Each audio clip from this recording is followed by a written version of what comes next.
de vous retrouver pour une nouvelle vidéo. Après nos magnifiques aventures à la montagne, on revient sur des vidéos un petit peu plus calmes, un petit peu plus traditionnelles vu qu'on repart sur des vidéos séances commentées. Alors aujourd'hui, on va vraiment remettre au centre de tout l'importance de comprendre, de lire le cheval pour pouvoir gagner en sécurité, gagner au niveau du lien, gagner en confiance, mais aussi au final gagner en temps. Parce que plus vous allez écouter le cheval, et on va le voir très rapidement avec des exemples précis, plus vous allez aller dans son sens, plus il va vous donner, et plus les apprentissages vont se passer rapidement et durablement. Alors que si vous forcez, vous n'avez peu ou pas du tout d'apprentissage, et au final, vous perdez du temps. Et on va notamment travailler avec quelqu'un qui est assez débutant avec les chevaux, et vous allez pouvoir constater que ce qui va manquer surtout, et ce qui va être le plus important, c'est surtout la compréhension, la lecture du cheval. Et c'est pour ça que je vous le redis encore, pour moi, on devrait toujours commencer les leçons d'équitation par simplement des leçons de lecture du cheval, venir comprendre les messages que nous envoient les chevaux. Quel que soit le cheval, que vous ayez un grand cheval nerveux ou un cheval tout gentil, tout froid, tout ce que je vous explique au niveau d'aller dans le sens du cheval, d'aller au rythme du cheval, ça marche pour absolument tous les chevaux. Et au contraire, plus vous allez avoir un cheval nerveux, stressé, qui peut avoir des réactions agressives dues à la peur, plus vous allez devoir aller dans son sens, dans son écoute. Et tous les chevaux, oui, peuvent en arriver à faire de la liberté à pied comme montée. Tout est une question de nouveau de savoir lui présenter les choses. On commence tout de suite du coup cette vidéo avec nos retrouvailles avec Abantos. Abantos ne nous avait pas vus pendant plus de 2 semaines avec Caresse, donc là on a commencé par une petite séance très tranquille où on a été dans les champs faire une balade en duo et où on a pu partager un galop à 3. C'était absolument magique parce que Abantos nous suivait en liberté au galop dans ce grand champ, donc c'était un super moment de partage. Et comme vous le voyez, dès qu'il arrive à notre hauteur, il arrive un petit peu vite, je lui dis tout de suite oh là, doucement, et hop, directement il s'arrête et il se met à brouter à côté de nous. Donc voilà, une belle écoute, une belle osmose pour ces retrouvailles.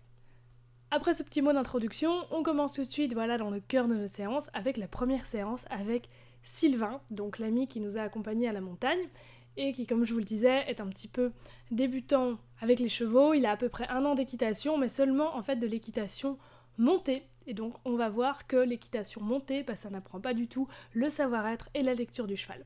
Et donc là, il a pu faire une petite séance savoir-être avec Abantos et vous allez du coup la découvrir tout de suite. Le but vraiment de ces séances savoir-être, c'est être au bon endroit, au bon moment, avec la bonne énergie. Comprendre comment susciter l'intérêt chez le cheval, détecter la vigilance, l'inquiétude, amener le cheval dans le relâchement du stress et dans la conscience.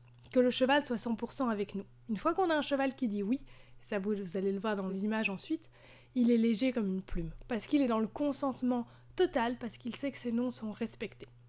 Quand on a un cheval qui commence à mettre des noms, comme je vous ai toujours dit, les noms, on vient les débloquer avec des petits oui, des petites demandes simples, pour avoir un petit peu d'élasticité, si l'on peut dire, un petit peu de bonnes réponses et de communication.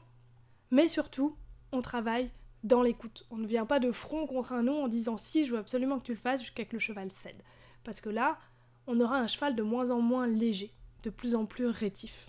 Dans ce travail avec Sylvain, on a travaillé les passages étroits. Vous savez qu'Abantos, c'est pas quelque chose qu'il affectionne particulièrement. On a beaucoup travaillé là-dessus, sur la gestion des émotions, il le fait beaucoup mieux, sa zone de tolérance s'est énormément agrandie. Mais de nouveau, la zone de tolérance dépend de tout le contexte, donc dépend évidemment de la situation, mais aussi de tout ce qui est autour, de l'environnement, de la personne qu'il demande, etc. Pour un cheval, c'est naturel de courir dans un passage étroit. C'est un endroit où il ne se sent pas en sécurité, donc naturellement le cheval va courir pour aller de l'autre côté s'il est obligé de s'y engouffrer. Abantos, il a appris à gérer ses émotions avec moi. Quand on le passe ensemble, il a une très grande zone de tolérance, il les passe pratiquement de suite. Quand il est tout seul, c'est un petit peu plus compliqué, mais de nouveau, ça aussi, ça va de mieux en mieux, vous avez pu le voir dans les précédentes vidéos. Par contre, quand il est avec quelqu'un qu'il ne connaît pas, là, la zone de tolérance est beaucoup plus petite. Surtout qu'ici, il sent que Sylvain n'est pas très sûr de lui non plus, et donc on voit, il dit tout de suite à Sylvain, ma zone de tolérance, elle s'arrête à l'entrée. Et comme toujours, on va devoir travailler à partir de cette zone de tolérance, et c'est pour ça que j'ai donné Abantos à Sylvain et non Caresse, parce que Caresse, elle a plus du tout de soucis au niveau des passages étroits. Et donc là, ce qui était intéressant dans ce travail-là, c'est de lire le cheval et de voir un petit peu comment on arrive à avoir cette communication. En sachant qu'Abantos, n'est plus dangereux non plus comme il l'était au début, où il était capable vraiment de blesser pour pouvoir aller de l'autre côté, il est aussi beaucoup plus doux dans ses réactions. C'est pour ça aussi que je me permets de faire ça. Le but ici, c'est de toujours offrir une porte de sortie. La porte de sortie, ça va pas être vers l'avant, parce que ça va être dangereux pour nous, mais ça va être vers l'arrière. De toujours pouvoir laisser reculer le cheval, et même faire reculer, ça on va en parler tout de suite, pourquoi c'est très important de faire reculer avant même que le cheval veuille reculer. Pour qu'on l'éloigne justement de ce qui l'inquiète, pour lui montrer justement qu'on le lit et qu'on voit qu'on arrive au bout de cette zone de tolérance. Et ensuite, on va pouvoir le ramener et vous allez le voir, le ramener à chaque fois un petit peu plus loin. Cet exercice permet de travailler la lecture du cheval, mais aussi l'attitude. Comment on demande au cheval de venir, comment on demande au cheval d'attendre, de ne pas passer outre. Lire quand c'est trop pour le cheval et qu'il a besoin de reculer. Prendre son temps. Quand est-ce qu'on va expirer? Quand le cheval commence à se détendre, à évacuer du stress en soufflant de son côté, en mâchouillant. Nous aussi, c'est très important d'expirer. Et ça, vous allez le voir, Sylvain avait tendance à précipiter, à être beaucoup dans le faire et à ne pas prendre ces temps d'expiration, de venir souffler, de venir relâcher en même temps que le cheval. Sylvain avait tendance à rester dans cette idée de faut passer ce passage étroit, faut faire cet exercice absolument. Il était du coup beaucoup dans la demande. C'est encore un peu précipité parce que tu recules en même temps. Tu vois, tu marques pas l'arrêt. Alors ça va, il a compris, il est gentil, mais tu marques pas l'arrêt. Tu continues à reculer. Oui, parce que sinon, si tu recules, ça veut dire rien. Et ça, c'est ce que nous apprennent les chevaux, et particulièrement dans cet exercice. Savoir donner confiance à l'autre, c'est être dans la vraie écoute. Et les chevaux nous apprennent vraiment ce que c'est la vraie écoute, parce que souvent on a tendance à dire oui, je sais écouter, et c'est quand on se confronte comme ça au cheval qu'on se rend compte qu'en fait non, ce n'est pas de la vraie écoute. On est en train de penser que le cheval ou que l'autre pense ça ou a besoin de ça. Mais c'est des projections, mais on n'est pas sincèrement dans la véritable lecture de l'autre, dans la véritable écoute. On est dans ce qu'on pense que pense l'autre. Et donc c'est important de se remettre dans l'instant présent pour pouvoir justement voir exactement où on est le cheval. Et même si c'est pas en concordance avec ce qu'on pensait et avec ce qu'on avait envie de faire, il va falloir prendre le temps, tout de même. Et c'est ça qui permet d'être un bon guide pour que le cheval ait envie justement de nous donner ce respect. De nouveau, le respect, ça se gagne. Et c'est un exercice hyper instructif, même pour les non-cavaliers. Et c'est pour ça que de nouveau, je le répète, ces séances sont aussi ouvertes aux non-cavaliers. Parce que le concept de la vraie écoute, ça sert évidemment dans la vie de tous les jours. Pour cet exercice, on pourrait très bien travailler dans le système de l'immersion, où c'est-à-dire on va forcer le cheval à aller dans le passage étroit, le forcer à rester immobile, et on va relâcher dès qu'il cède, dès qu'il se calme. Et donc ça va forcer le cheval à ne plus s'exprimer. Ici, on va vraiment fonctionner comme avec un objet qui fait peur. Sauf qu'ici, l'objet qui fait peur, on ne peut pas l'éloigner du cheval. C'est le cheval du coup qui doit s'en éloigner parce qu'on va pas à chaque fois bouger le passage étroit, clairement. Mais c'est exactement le même concept. On va s'approcher du coup de cet objet qui fait peur, s'approcher du passage étroit. Et dès qu'on va sentir que le cheval commence à se dire « Ouh, ça y est, je suis à la frontière de ma zone de confort, ça commence à plus aller », avant même, ou du moins en concomitance, au plus tard, avec le moment où le cheval se dit « je vais reculer », on fait reculer le cheval de nous-mêmes. Et c'est pas juste un pas, c'est vraiment 3-4 pas francs. Et on va venir expirer pour faire shifter le système nerveux vers la relaxation. L'expiration est très importante. Vous savez, j'avais travaillé beaucoup avec cette expiration quand on avait travaillé la négociation de l'approche et du contact avec la petite jument qui ne se laissait plus approcher en prairie. Et l'expiration, ça va vraiment permettre de faire reshifter à chaque fois le système nerveux vers la relaxation. Donc c'est vraiment à utiliser un maximum. Donc on fait reculer le cheval. Si c'est un objet qu'on peut bouger, par exemple, que ce n'est pas un passage étroit comme ici, mais un objet qui fait peur. Donc on fait reculer le cheval, franchement. Idem si vous travaillez avec un jeune cheval, comme je vous disais dans l'exemple de ces petites juments, où là c'est votre présence qui peut vraiment être une cause de pression pour le cheval, et là quand vous sentez que le cheval commence à se dire « Ouh là là, c'est un petit peu trop », c'est vous qui devez reculer de 3 pas. Vous reculez du cheval de 3 pas et faire cette expiration. C'est vraiment toujours le même principe. On s'éloigne du cheval directement quand on sent que lui a l'envie de s'éloigner. On le fait avant que lui s'éloigne. Quand on se retire, on enlève la pression et c'est la relaxation qui s'installe. Pareil ici avec le passage étroit. On sent que le cheval va commencer à vouloir s'éloigner du passage étroit, c'est-à-dire soit en reculant, soit au contraire en nous poussant vers l'avant pour passer au plus vite. Tout de suite, on lui propose la porte de sortie, on s'éloigne ensemble, vers l'arrière donc en reculant de ce passage étroit. Et on expire, et on a la relaxation qui s'installe. On revient dans la zone de confort. De plus, quand vous travaillez plus dans l'exemple d'enlever votre présence ou d'enlever un objet qui fait peur à votre cheval et qui peut être bougé, bah, le cheval il a tendance à suivre le mouvement qui s'en va. Et donc, quand vous retirez l'objet ou que vous vous retirez vous-même, que vous retirez votre présence, le cheval a tendance à suivre quand on recule. C'est un réflexe. Quand le cheval voit les autres s'en aller, bah, c'est un réflexe de vouloir suivre. Un prédateur va avoir tendance à suivre le mouvement qui vient autour de lui, alors que le cheval va avoir tendance à le fuir. Par contre, si le mouvement s'en va, si le mouvement se retire, là, il va tendance à avoir envie de reporter son intention dessus, voire carrément le suivre. Une fois qu'on a reculé, on va pouvoir ensuite avancer beaucoup plus. Au début, on va demander un pas à Abantos dans le passage étroit. On sent qu'on est à la limite de la zone de confort, on ressort. La prochaine fois qu'on va pouvoir réavancer, on va pouvoir redemander 2 pas. On est vraiment comme dans cette négociation de l'espace avec la petite jument dont je vous parlais. Je reculais beaucoup pour ensuite pouvoir avancer plus loin à chaque fois. Et l'effet, c'est quoi ? C'est le cheval qui commençait à se détourner de l'objet, de l'exercice. Il reporte son attention sur l'exercice. On travaille justement avec le regard, avec la confiance, avec le système nerveux, qui fait un reset à chaque fois. Parce qu'à chaque fois, on remet le système nerveux dans le confort. Et le cheval, si un petit peu de stress, ah non, tout compte fait, ça va. Un petit peu de stress, ah non, tout compte fait, ça va. On revient de nouveau dans ce même principe que pour la réécriture de la mémoire, dont je vous en ai parlé plusieurs fois déjà dans mes vidéos. Et en plus, quand on arrive à garder comme ça un cheval calme, on a un cheval qui va pas changer de sujet rapidement, et qui va du coup pouvoir rester plus longtemps dans le travail avec nous. Alors que si on a un cheval stressé, c'est un cheval qui va changer de sujet tout le temps, et qui va être incapable d'apprendre. On est donc vraiment dans ce respect de cette zone de tolérance, et on ne fait rien sur la fuite du cheval. Comme ça, le cheval vit de belles expériences. On va au début avec Sylvain, lui c'est pas ce qu'on lui a appris, parce que c'est la cession qu'on apprend. Quand on monte un cheval dans l'équitation classique, le cheval il doit céder, il doit venir, il doit faire.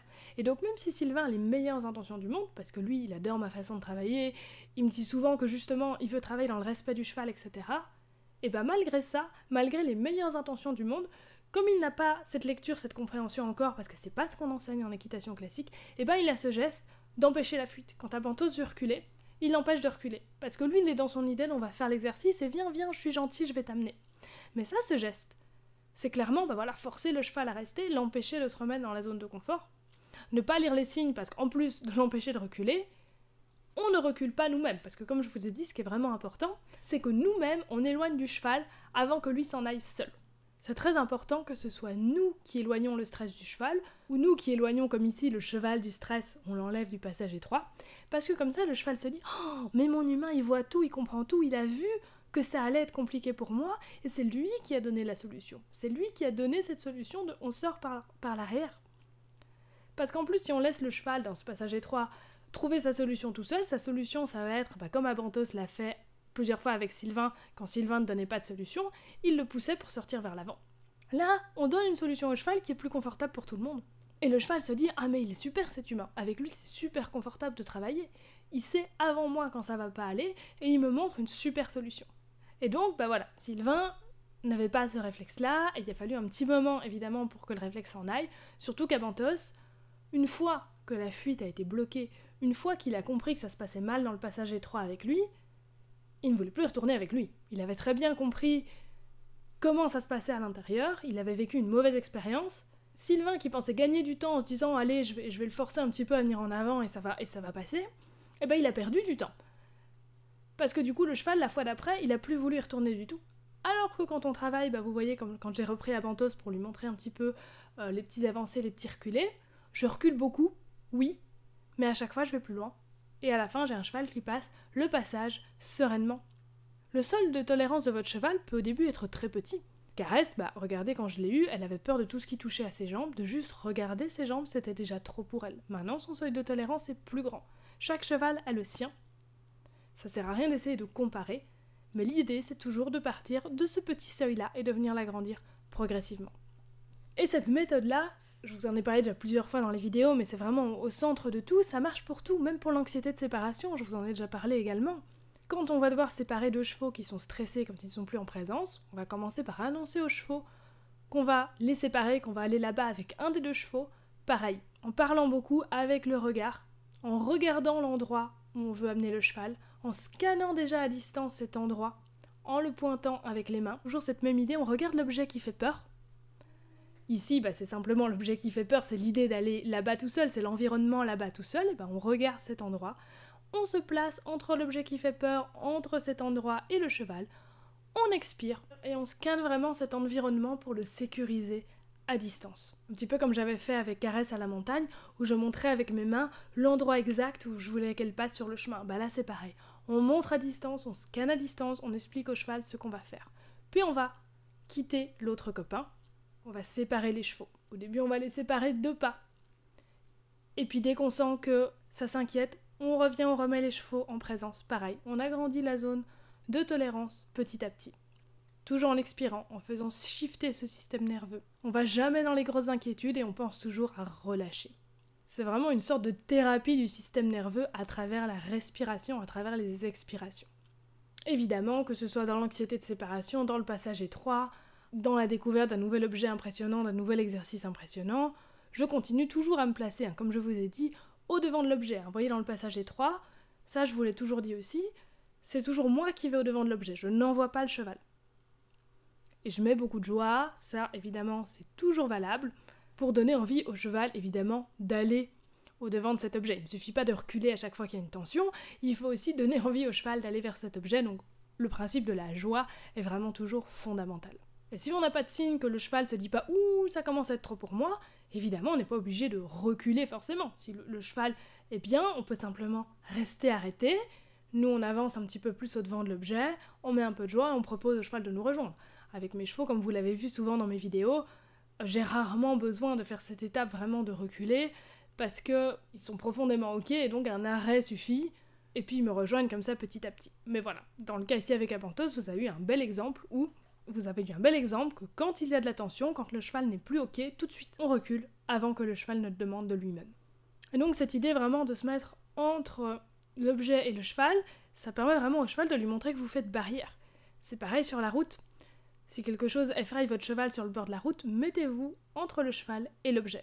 Si votre cheval s'inquiète pour un objet qui est vraiment beaucoup plus loin à l'horizon et que ça ne va pas être possible d'aller le voir parce qu'il est vraiment très très loin, placez-y votre regard, montrez à votre cheval que vous l'avez vu. Ensuite, vous expirez pour montrer à votre cheval que chez vous, ça vous provoque juste de la relaxation, que vous dites « Ah oui, ça là-bas, j'ai vu. Ah, mais non, c'est rien. » J'expire. Ensuite, vous revenez vers le cheval et vous portez votre attention ailleurs pour dire voilà, moi je change de sujet de conversation parce que l'objet, j'ai vu, j'ai expiré, c'est rien, et maintenant je porte mon attention ailleurs. Et ça paraît pas grand-chose, mais si ces petites étapes-là d'aller voir, d'expirer, de revenir au cheval, de regarder ailleurs, si c'est fait trop vite ou trop lentement, le risque, c'est pas dramatique, mais c'est juste que le cheval, il va pas comprendre ce que vous faites, il va pas y lire quelque chose de rassurant et qu'il va continuer à s'inquiéter.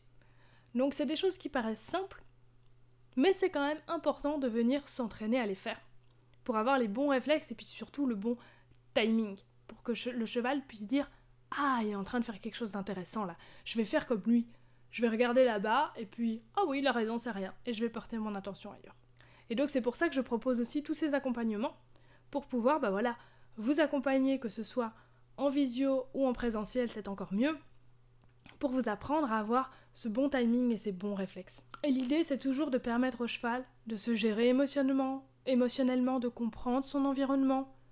La plupart des soucis des chevaux que je rencontre sont souvent des soucis émotionnels. Évidemment, quand on a mis de côté tous les soucis vétos, bien entendu. Et l'humain a toujours tendance à vouloir utiliser des solutions mécaniques, des enraînements, des morts, etc. pour venir résoudre des problèmes qui sont simplement émotionnels. Et l'émotionnel, ça se gère, comme je viens de vous l'expliquer. Ensuite, avec Sylvain, on a terminé la séance avec un petit peu de jeu avec Apantos, qu'il partage un petit moment un petit peu plus fun, vu qu'il y avait quand même eu pas mal de tension avec ce passage étroit. Et au début, on voit qu'Apantos, il veut pas du tout venir jouer avec son foulard, et pourtant il adore ça. Il me regarde, il se dit « Oulala, mais qu'est-ce qu'il va encore me demander, lui il me comprend pas, je le comprends pas », et du coup, il a pas envie d'aller jouer. Donc, il dit « Oh là là, il va encore me demander des trucs !» T'as vu comme il a dit là, c'était clair, hein. Tire Apantos, tire fort, tire, ouais. Voilà, tire de ton côté, Sylvain. Tire. Ah,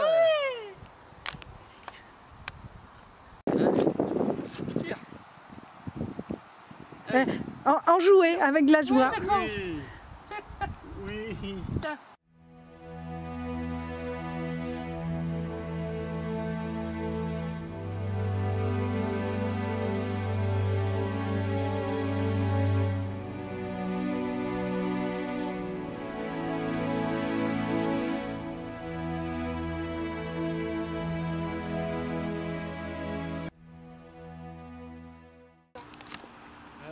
Viens, Avantos. Viens, tire. Allez, viens, moi. Allez, Avantos, viens. Allez, Avantos, viens, moi. Oui, mais regardez, comme le passage étroit. Voilà. Là, tu t'amuses vraiment. Du coup, lui aussi. Et lui s'amuse aussi. T'as vu la différence? Au début, tu t'amusais pas. Allez, tire, on va. Oui. Ah, regarde. Voilà, tu joues, alors il joue. Comme je vous l'ai déjà dit, le jeu, oui, mais pas tout seul. Voilà, il adore le jeu avec son foulard, mais de nouveau, si c'est pas bien présenté, il aura pas envie d'y aller. Puis en plus, au début, Sylvain, il n'aime pas beaucoup de joie. De nouveau, l'importance de la joie. Et donc, Abentos ne joue pas, personne ne joue en fait, personne ne s'amuse. Et une fois que Sylvain tombe dans la joie, tombe dans l'amusement, une fois que son attitude est différente, Abentos commence à être dans la joie également et à venir jouer plus franchement. Surtout, qu'est-ce qui s'est passé? C'est que le fait de faire un petit jeu simple comme ça, et c'est pour ça que voilà, souvent je remets les jeux d'éveil au centre des séances, que ce soit pour les chevaux mais aussi pour les humains, parce que ces petits jeux permettent vraiment de lâcher prise. C'est des choses simples qui nous rappellent justement à nos jeux d'enfance, ça permet de lâcher prise, ça permet d'être dans la joie profonde, la joie réelle, et ça c'est quelque chose que le cheval reconnaît et qui compte pour le cheval, d'être dans cet instant présent, se lâcher prise, être profondément dans l'être. Sylvain n'était pas du tout dans l'être, dans l'exercice du passage étroit, il était dans le faire. Il réfléchissait à ce qu'il devait faire à quel moment, il était dans l'attention. Ici, il n'a plus besoin de réfléchir, il se laisse aller. Et du coup, il a cette bonne attitude. Et là, il a vraiment une vraie conversation avec Abentos, il a vraiment le début, voilà, le début du lien. Donc ça, voilà, à travers ces séances, c'est aussi super intéressant de venir ressentir ça. De venir être vraiment dans la conversation avec le cheval. Il y a plusieurs conversations avec le cheval. La conversation de proximité, comme ici, c'est la plus simple pour l'humain. La conversation tactile, où on est plus dans le grooming, dans le pansage. Et la conversation à distance. Les chevaux se parlent beaucoup dans la conversation à distance. Ça, je vous l'ai déjà dit, c'est une conversation qui est très forte. Et ça, c'est quelque chose que nous, humains, on a souvent beaucoup de mal à faire avec les chevaux. Et ça, c'est tout ce qui passe par les expirations, par le regard. Comme je vous disais tout à l'heure dans mon exemple, regardez ce qui fait peur, regardez ensuite ailleurs, regardez le cheval. Tout ça veut dire vraiment des choses très précises pour le cheval, où on place son regard, où on place son attention, quand est-ce qu'on expire. Et quand on comprend, quand on lit le cheval, c'est beaucoup plus simple de savoir ensuite quand est-ce qu'on expire, quand est-ce qu'on regarde quoi. Et après, voilà, on peut avoir des conversations beaucoup plus complexes. Je vous mets ensuite des petites images de nos dernières séances avec Abentos, où comme toujours, on essaye d'aller vers plus de finesse dans la communication, notamment avec un exercice assez compliqué en liberté où il faisait des cercles en passant entre différents plots, donc soit entre les plots les plus proches, soit entre les plots un petit peu plus loin, soit carrément à l'extérieur des plots, et donc ça pouvait faire comme ça 3 cercles différents. Et donc ça, de mon côté, j'essaie de mettre le moins de gestes possible, juste avec l'intention, juste avec là où je place mon regard. Et de nouveau, quand on est dans la lecture, dans la compréhension du cheval, on sait exactement à quel moment il faut regarder à quel endroit pour que le cheval passe à cet endroit. Quand on a une mauvaise lecture du cheval, quand on n'est pas dans l'instant présent, on va placer son regard un peu trop tôt ou un peu trop tard, et du coup le cheval n'ira pas. Donc ça rejoint vraiment tout ce que je vous ai dit juste avant. Ensuite, avec Abentos, on s'est beaucoup amusé aussi avec les valses, ça c'est un exercice qu'il aime beaucoup. Un petit peu au trot, mais surtout des valses quand je suis assise, et donc où je ne mets pratiquement aucun geste, où c'est juste de nouveau à peine un regard, à peine une pensée, et hop, il tourne de lui-même à distance.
Idem avec caresse. Je vous mets aussi là quelques images de quelques séances où on a travaillé pareil sur le thème de la distance, où je l'envoie entre des barres au sol, entre des plots qui ne sont pas face à face, où elle doit vraiment se décaler pour aller dans la suite et où je la guide à la fois à distance. Et donc c'est vraiment un dialogue constant. C'est pas un contrôle, c'est vraiment un dialogue constant à distance.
Pareil, quand je lui ai proposé les petits sauts de puce que vous allez voir également dans ces images, qu'elle vient sauter en liberté, avant, c'est clairement un exercice qu'elle avait du mal à gérer.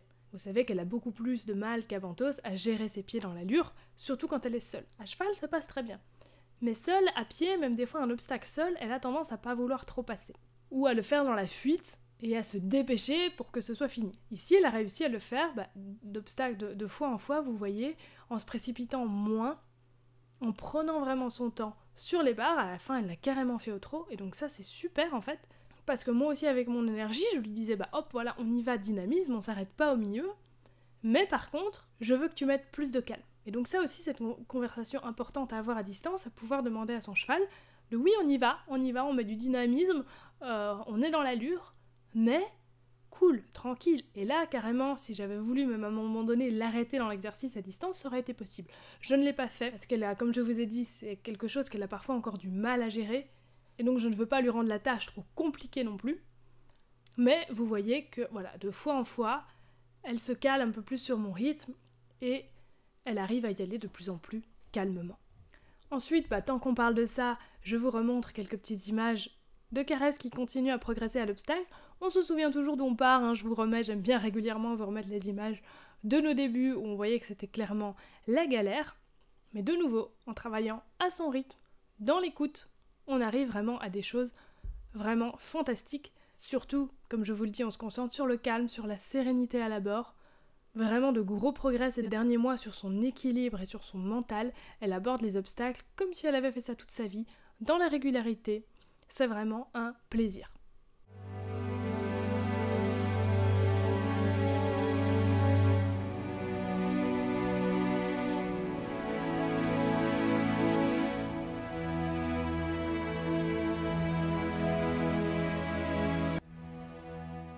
On continue le travail monté sur l'équilibre, avec cette fois du travail où on demande le galop depuis le pas. Cette séance a été faite juste avant en fait qu'on parte à la montagne. Et 2 jours après, on est arrivé à la montagne et on a fait une magnifique séance en cordelette. Donc ça, cette séance en cordelette, vous la trouverez dans la vidéo de la montagne du coup. Et donc voilà, cette séance, c'était vraiment une séance préparatoire. Et à la fin de cette séance, j'ai vraiment senti, là maintenant, clairement, les transitions descendantes depuis les allures en cordelette, ça va passer beaucoup mieux parce qu'elle a un équilibre beaucoup moins sur les épaules et que quand elle bascule sur les épaules, elle arrive d'elle-même à se remettre sur les hanches. Donc pour cette séance ici, on voulait travailler le galop depuis le pas. Comme d'habitude, on prépare beaucoup. Et donc on cherche avant tout la décontraction mentale, mais aussi physique. Et donc là, ce que j'ai cherché avant tout, c'est la décontraction du garrot. Donc je cherchais pas spécialement la mise en main, mais avant tout que le garrot vienne se décontracter. Ensuite, à ce qu'elle vienne se tenir seule sur les hanches. C'est pour ça qu'on a travaillé, sans les rênes, où elle est venue se porter sur le trot, où elle m'a offert justement ces belles transitions, où je me suis dit, là, clairement, on pourrait faire de la cordelette. Et puis petit à petit, on en est venu au départ au galop du pas, et là je me suis aidée d'une sorte, voilà, parce que c'est pas de nouveau, on n'est pas des champions en dressage, mais je me suis aidée de la figure de la demi-pirouette pour pouvoir la mettre sur les hanches au pas, et puis demander ensuite le galop. Et ça c'est quelque chose qui l'a vraiment bien aidée. Et puis de fois en fois, d'elle-même, elle améliorait sa demi-pirouette parce qu'elle sentait que c'était utile pour elle à avoir un départ plus confortable. Et donc j'aime bien comme ça avoir des petits trucs comme ça qui aident le cheval à préparer aussi de son côté son départ. Et donc, moi vous le savez, je suis pas du tout contre le travail avec un mors, je travaille d'ailleurs avec mes 2 chevaux pas mal en mors parce que je trouve que ça apporte quand même une certaine finesse. Et autant travailler en mors, en licol, ça apporte de la finesse au niveau de l'assiette, etc. Mais ça n'apprend pas à avoir une bonne main, vu qu'on travaille surtout aux jambes. Et je trouve que c'est quand même important de continuer à travailler sa main, parce qu'au final, c'est plus facile pratiquement de travailler en cordelette en licol que de travailler en mors si on veut faire un travail propre. Et donc je suis toujours dans cette amélioration du contact et je pense que c'est un travail de nouveau qui est infini. Pour moi c'est très important donc de toujours laisser la liberté longitudinale au cheval en permanence, qu'il sache qu'il peut descendre à tout moment. Et nous on vient gérer du coup plus l'équilibre gauche-droite et le cheval il peut descendre sur les rênes. Et toujours chercher ce contact, où c'est pas un cheval qui cède, mais un cheval qui vient chercher justement de lui-même la main, pas un cheval qui s'encapuchonne non plus, mais qui vient vraiment se poser sur la main, comme si on se tenait la main. Et pour ça, il faut le contact juste, sans avoir les rênes trop flottantes, sans avoir les rênes trop dures non plus. Petit rappel également ici, tant que j'y suis, je vois souvent que rênes intérieures, rênes extérieures, les gens les utilisent à peu près de la même manière, alors qu'elles ont une fonction bien différente. La rêne extérieure, elle va venir gérer l'équilibre vers le haut, vers le rassemblé, elle va réguler le pli, elle va avoir une influence sur le postérieur, à travers le dos évidemment, sur le postérieur donc extérieur. Et donc la rêne extérieure, c'est le frein, entre autres, mais ça permet énormément d'action, alors que la rêne intérieure, c'est juste pour venir décontracter, placer un petit peu le pli, arrondir le cheval. Évidemment, rajouter cela avec le travail de la jambe intérieure pour que le cheval vienne s'incurver autour. Mais vous voyez qu'au final, on travaille beaucoup plus sur la rêne extérieure que sur la rêne intérieure qui doit être beaucoup plus souple. Et que ce soit à pied ou monté, comme je vous le disais en début de vidéo, il est très important de savoir comprendre, de savoir lire le cheval, pour savoir comment il se sent dans les exercices, comment il se sent quand il est monté.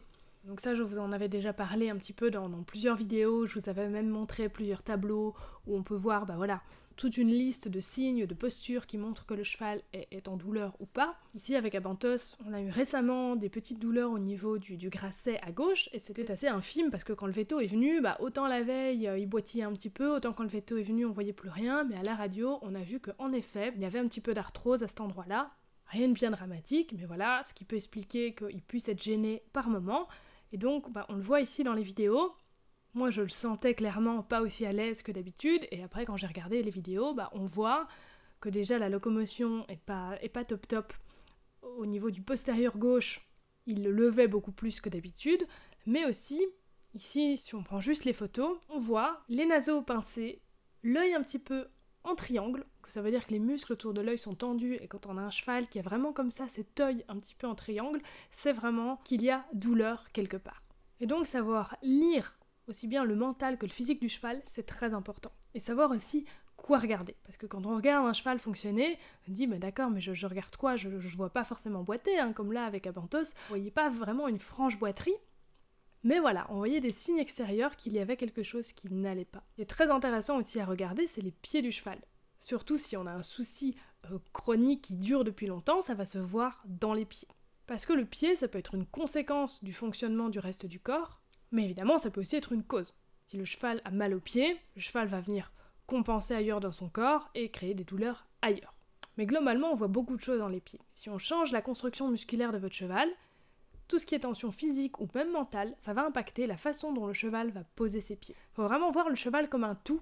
Et souvent, on a tendance à appuyer le spécialiste des pieds, le spécialiste des dents, le dentiste, le véto, l'ostéo. Et on a tendance à avoir les dents, les pieds, le reste du corps du cheval, chacun un peu de son côté. Alors que tout doit être vraiment regardé ensemble. Par exemple, si on prend l'exemple d'un cheval qui a mal au ventre, il va rapprocher les membres, les 4 pieds de son ventre. Il va rentrer le ventre, il va venir se soutenir un petit peu plus avec ses 4 membres. C'est une posture de soulagement, de compensation qui permet aussi également de venir étirer un petit peu plus la ligne du dos. Et si la douleur au ventre, comme dans notre exemple, ou ailleurs, si la douleur est durable, ça va impacter la forme du pied. Donc on peut lire énormément de douleurs, notamment dans les pieds. Et donc ça voilà, c'est quelque chose que je voulais vous remonter ici, parce que ça fait partie aussi de cette lecture du cheval.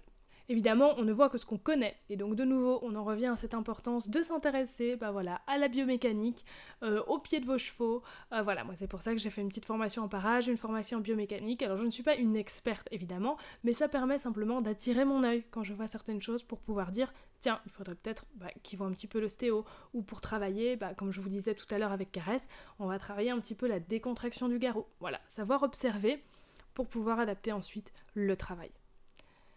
Notez aussi important que si le cheval est ferré, la compensation peut se faire ailleurs du coup que dans le pied. Parce que si le pied ne peut pas bouger, du coup ça va se faire ailleurs. Si le pied aurait dû compenser un souci qui vient du haut, un souci qui vient de l'épaule par exemple, et que ça ne peut pas être compensé par le pied, on risque quand même une dégradation du pied. Parce que ça vient quand même forcer. La compensation va se faire ailleurs pour soulager un petit peu, mais ça ne fait pas tout. Parce que la compensation aurait dû se faire dans le pied, elle n'a pas pu se faire, et donc on risque de venir casser quelque chose, de venir abîmer ce pied. Le pied va subir des contraintes que les compensations faites à côté ne pourront pas évacuer. Et donc c'est pour ça que voir le cheval comme un tout, c'est très important. Régler un problème de déformation du pied, ça sert à rien de travailler sur le pied. Il faut regarder en haut. Et que ce soit un pied ferré ou non ferré, de toute façon, ça donne des infos sur comment est le cheval en haut. Et donc, voilà, ça, au niveau du parage, du coup, ce qui est important, c'est de chercher un pied qui fonctionne. Pas un pied parfait, pas une forme parfaite, ça évidemment, je vous l'avais déjà dit. Mais un pied qui permette au cheval d'être bien, d'être en confort. Et donc s'il y a des compensations qui doivent se faire et qu'on ne peut pas spécialement faire quelque chose en haut, parce que c'est comme chez les humains, on n'est pas parfait, on n'est pas droit complètement, on a tous des asymétries, c'est important de ne pas empêcher la compensation à tout prix. Et c'est important aussi d'observer en souci physique, ça peut affecter par exemple la posture seulement en statique et pas en dynamique, ou l'inverse. Et ce qui importe le plus pour le cheval évidemment, c'est de pouvoir bien bouger. Donc quand on a un souci qui affecte la posture en dynamique, là ça devient souvent beaucoup plus embêtant. Et donc on adapte toujours évidemment le pied à la façon dont le cheval bouge pour qu'il soit bien justement en dynamique. Et là on a parlé du physique, mais évidemment que les émotions ressenties par les chevaux peuvent aussi impacter leur locomotion. Je vous mets d'ailleurs ici en description le lien d'une étude qui a justement été évaluée si les états affectifs positifs ou négatifs ressentis par les chevaux pouvaient avoir un impact sur plusieurs paramètres de leur locomotion, que ce soit à la longe, au pas, au trot, afin justement de mettre en évidence des nouveaux indicateurs visuels d'évaluation du ressenti des chevaux lorsqu'ils se déplacent. Et donc voilà, je vous mets en lien cette étude très intéressante. Et de nouveau, de bien l'observer, ça nous permet de comprendre pourquoi le cheval a mal, pourquoi le cheval réagit ainsi. Et donc une fois qu'on connaît le pourquoi, on sait comment on peut faire pour l'aider. Et c'est pour ça qu'en tant que comportementaliste équin, on apprend le fonctionnement mental et émotionnel du cheval, l'impact des mémoires traumatiques sur les comportements. Et le cœur au final de l'apprentissage, c'est vraiment, comme je vous le disais en début de vidéo, c'est d'apprendre comment observer pour pouvoir ensuite apporter des solutions. Une fois qu'on observe juste, qu'on lit juste, qu'on comprend juste, c'est très facile ensuite de trouver derrière les solutions. Et souvent, ce qui manque justement aux propriétaires, et comme on l'a vu dans la première séance avec Sylvain, ce qui manque c'est simplement la compréhension, la lecture. Parce qu'une fois qu'on explique à la personne, tiens regarde le cheval te dit ça, à tel moment il te fait comprendre ça, oui c'est évident, d'accord, du coup je dois faire ça. Voilà, la personne a pratiquement d'elle-même la solution. Et qu'une fois qu'on a compris pourquoi les chevaux résistent ou s'opposent, on se rend compte souvent qu'on est quand même un petit peu à l'origine du problème, et on a de nouveau cette solution directement en main. Comme on l'a vu dans l'exemple avec Abantos en début de vidéo. Toujours partir du point de vue du cheval, comprendre comment il vit la situation pour pouvoir les aider efficacement. Et ça, comme je vous l'ai dit, on ne voit que ce qu'on connaît, que ce qu'on a appris. Et donc, il suffit pas d'avoir les meilleures intentions du monde, il faut quand même se former un petit peu, parce que tout malheureusement ne coule pas complètement de source au niveau de la lecture du cheval. Vous l'aviez vu aussi dans l'exemple dont je vous avais parlé dans une précédente vidéo où on avait un cheval qui se renfermait dès qu'il y avait trop de pression. Et pareil, j'avais dit à sa propriétaire, je lui avais expliqué, tu vois, quand il y a trop de pression, il se renferme. D'elle-même, elle m'avait dit, faut que je me recule. La solution, elle l'a trouvée d'elle-même. Mais elle voyait son cheval se renfermer, elle était démunie, elle ne comprenait pas pourquoi son cheval se renfermait comme ça. Quand je lui ai dit, ta présence, ta demande, c'est trop de pression. tout de suite, bah ah oui, alors il faut que je me recule, et puis après je peux redemander plus justement, etc. etc. Prenons un autre exemple aussi d'observation, un cheval qui se roule. Un cheval qui se roule, comme beaucoup de comportements chez les chevaux, ça peut vouloir dire énormément de choses différentes, et tout ça dépend évidemment du contexte. Un cheval qui se roule, ça peut être un cheval simplement qui avait besoin de se gratter, qui se démangeait un petit peu. Il fait ça également pour se détendre, musculairement, mentalement, pour se sécher une fois qu'il a été mouillé, mais ça peut être aussi parce qu'il s'ennuie, parce qu'il est stressé, parce qu'il est frustré, parce qu'il y a une irritation, un énervement, que ce soit parce que ça le démange très très fort ou parce qu'il est agacé par quelque chose.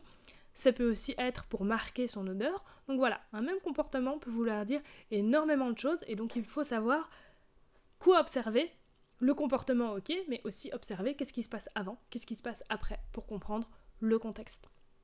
Comprendre aussi que nos états mentaux peuvent avoir un impact sur l'état mental et du coup le comportement du cheval. J'ai un petit exemple qui vous fera sourire ici avec Domino, un exemple qui date de nos premières années avec Domino, où j'étais très agacée contre une cavalière qui était en piste parce qu'elle prenait beaucoup de place, et non, moi j'avais cours, et donc normalement c'est priorité à celui qui a cours, et elle prenait beaucoup de place, et j'étais souvent gênée dans mes déplacements. Et au début je me contenais un petit peu, et puis voilà, l'énervement est monté un petit peu, j'étais vraiment profondément agacée. Et à un moment donné, alors que nous étions sur un cercle avec Domino, et comme on le voit sur la vidéo, elle avait bien le pli à l'intérieur, je ne lui montrais pas du tout le cheval, on a l'impression qu'elle va aller bien sur son cercle, et puis paf, à un moment donné, elle prend la tangente, et elle saute littéralement sur le cheval qui arrivait dans le sens inverse, qui était sur son cercle de son côté. Et c'est pas du tout une jument qui était agressive avec les autres chevaux, hein. Quand on était dans le sud de la France, elle avait l'habitude qu'il y ait plusieurs autres chevaux dans la piste, elle n'a jamais attaqué aucun autre cheval, du moins quand elle était dans le travail en tout cas, et là vraiment elle a répondu, voilà, là si on observe pour comprendre pourquoi elle a fait ça, elle n'avait rien spécifiquement contre l'autre cheval, elle n'avait rien spécifiquement contre l'autre cavalière, les deux chevaux ne s'étaient envoyés aucun signal, c'est juste moi qui étais agacée contre l'autre, et elle a dit écoute, si t'es agacée, on va lui dire de se barrer, je ne sais pas pourquoi tu te retiens, elle me disait voilà, moi je vais aller le dire pour toi. Et donc voilà, et donc ça, le comportement, là ça s'explique par l'humain, ce qu'il ressentait à ce moment-là. Donc ça c'était juste la petite anecdote, voilà, pour faire sourire. Et ça je vous le redis encore là, justement quand on a cette bonne observation, cette bonne lecture, même avec des chevaux un petit peu chauds, hein, caresse et aventeuse, hein, c'est pas des gentils toutous, hein, voilà, clairement, mais j'ai jamais de chevaux explosifs, et d'ailleurs dans mes cours c'est pareil, vous avez rarement des chevaux explosifs avec moi, parce que je ne les pousse pas dans leur retranchement au niveau du stress. Je ne les pousse pas à ce niveau de stress. On trouve souvent impressionnant les gens qui gèrent des chevaux explosifs, on voit beaucoup ça dans les vidéos de comportementalistes, qui montrent « Ah là, il y avait un cheval super dur, super explosif », mais moi je trouve que c'est plus impressionnant de garder justement les chevaux à un niveau de calme et de ne pas les pousser jusque-là. Et donc moi c'est toujours ce que j'essaie de viser dans mes séances, d'avoir toujours un cheval calme, décontracté, et d'avancer à partir de là. Et dès qu'on sent le stress monter, on redescend. Voilà, comme je vous le disais en début de vidéo avec l'exemple du passage étroit, avec l'exemple de l'objet impressionnant, ça s'applique à tout.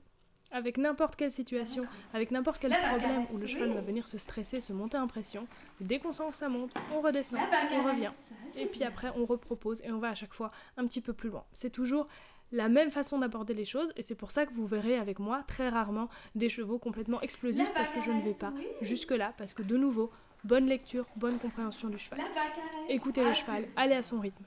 Et c'est comme cette fameuse lubie que j'ai vue passer plusieurs fois sur les réseaux sociaux dernièrement, de débourrer apparemment des chevaux, des jeunes chevaux dans les box. Autant vous dire voilà, que c'est clairement aberrant. Pour moi, si voilà, on veut empêcher le cheval d'avoir des réactions explosives et qu'on le canalise justement dans un box en empêchant la fuite, on fait juste cocotte minute et dès qu'il sera à l'extérieur, là il risque d'avoir des réactions encore plus explosives. Et puis surtout, si on en est obligé d'en arriver là, ça veut dire que le cheval n'est pas prêt. Pour moi, comme je vous ai dit, le débourrage, c'est vraiment sur la lignée du reste. On a tellement préparé, on a tellement décontracté, il y a tellement de confiance, que quand on propose au cheval de monter dessus, pour lui, c'est un exercice comme un autre et il n'y a pas de problème. Donc si on en est à se dire « Ouh là là, pour que ça se passe bien, il faut que je l'enferme, limite vraiment, on va monter sur le lion et donc faut l'enfermer pour pas qu'il nous bouffe », ça veut dire qu'il n'est pas prêt, tout simplement. Et de nouveau, hein, empêcher la fuite, on sait que ça peut avoir vraiment des conséquences traumatiques et qu'après, voilà, on doit intervenir en réécriture de la mémoire, hein, comme je vous en parlais dans plusieurs vidéos. Ça, c'est clairement un cas, cheval débourré dans un box, fuite empêchée au moment de monter. Ça, c'est clairement un cheval qu'on verra un jour ou l'autre en rééducation pour pouvoir justement réécrire cette mémoire. Et bien voilà, on arrive tout doucement à la fin de cette vidéo. On termine comme toujours avec des petites images de l'avancée de la maison, ça avance vraiment bien. Électricité presque tout terminé, les plafonnages sont faits, on attend maintenant la dalle au niveau du sol. Et après on va pouvoir commencer à mettre parquet, carrelage, les cuisines, donc on est vraiment... les sanitaires, on est vraiment voilà, sur la fin des travaux. Comme je vous l'annonçais, pour fin d'année, ça devrait être terminé. Et donc, du coup, pour fin d'année, vous aurez aussi une vidéo récapitulative sur le sujet. Et bien voilà, j'espère que vous avez encore appris des choses avec nous et que cette vidéo vous a plu. Comme d'habitude, je vous attends en commentaire pour échanger à propos de tout ça. Le petit pouce bleu, ça fait toujours plaisir. Et puis surtout, abonnez-vous. À bientôt. Merci.